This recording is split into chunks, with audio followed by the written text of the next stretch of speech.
Assalamualaikum and greetings everyone. My name is Suala Muhammad and it is my greatest pleasure to be the moderator for topic 4, Practical Approaches to Sustain Planet Earth. Now, allow me to introduce one of our distinguished speakers, Professor Madhya Dr. Imtiyaz Yusof. Dr. Imtiyaz Yusof is Associate Professor and the Coordinator for the Islamization of Knowledge Program and also Islam and Buddhism Program at the International Institute of Islamic Thought and Civilization, ISTEC IIUM in Kuala Lumpur, Malaysia. Dr. Yusof is former Senior Fellow at the Prince Al-Walid bin Talal Center for Muslim-Christian Understanding, ACMCU, Georgetown University, Washington, D.C., USA, and also the former Director of the Center for Buddhist Muslim Understanding in the College of Religious Studies at Mahidol University in Thailand.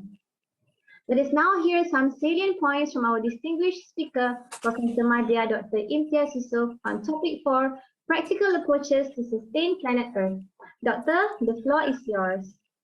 Thank you very much, Suela, for inviting me. Assalamu alaikum to the Muslim participants, and good afternoon or good evening, good morning to others who are joining this conference. It is a very timely conference, and it is important that we know what is the purpose of this conference. It has been we have been noticing at the present that we are living in the era of pandemic, and in my perspective, religions have played an important role in talking about living and preserving the environment. If practically speaking, if you are very well aware of the history of the human approach to environment, we have noticed that human being has been placed on this earth as a steward or as a manusya in Sanskrit language, and is responsible for preserving ecology, biodiversity, and the environment. So it is human responsibility to take care of the environment in which the human being is placed. Buddhism places lots of importance on ecology, and that is one of the important teachings of the Buddha, that one of the cause of the suffering of humanity, of human being, is the negligence of the environment or destruction of the environment. In the same way, Islam also talks about preserving biodiversity and ecology when it talks about that don't upset the balance, or the word mizan in the Quran. And when human being upsets the balance, the human being causes fasad or corruption on earth.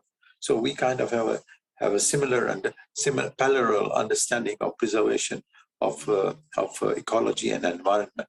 So we have to live as responsible human beings on earth.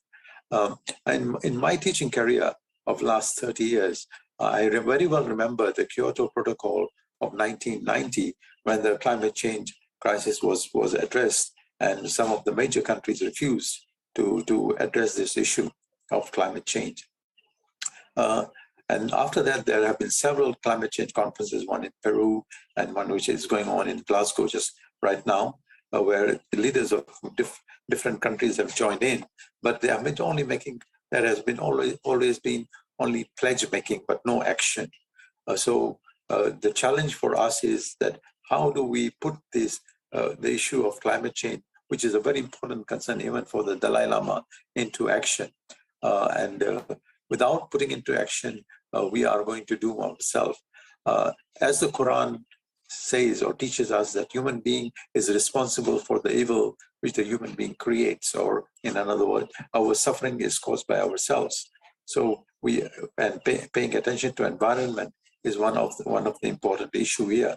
I believe I'm not a scientist or a microbiologist, but I believe that the climate change is the beginning of the climate change, and the global warming was the warning that we were going further and further in the destruction of the environment.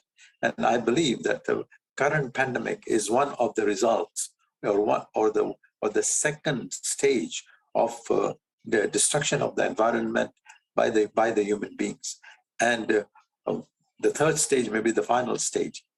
I'm reminded of Sir Richard Attenborough's speech at the 2 years ago at the Davos conference, and in which he said, the Garden of Eden is no more.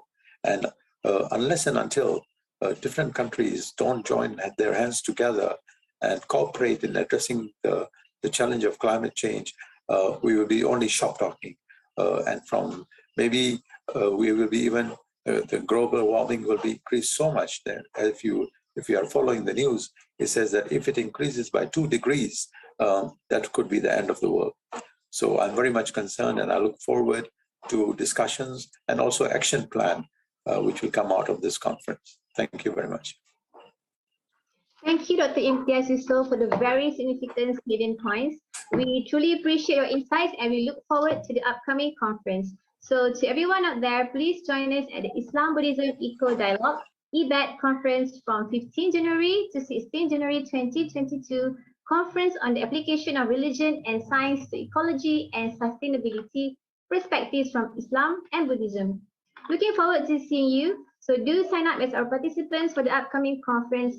Very simple step to sign up. So log into our website at www.ibedconf.com. With that, I, Sola Muhammad, thank you and looking forward to seeing you.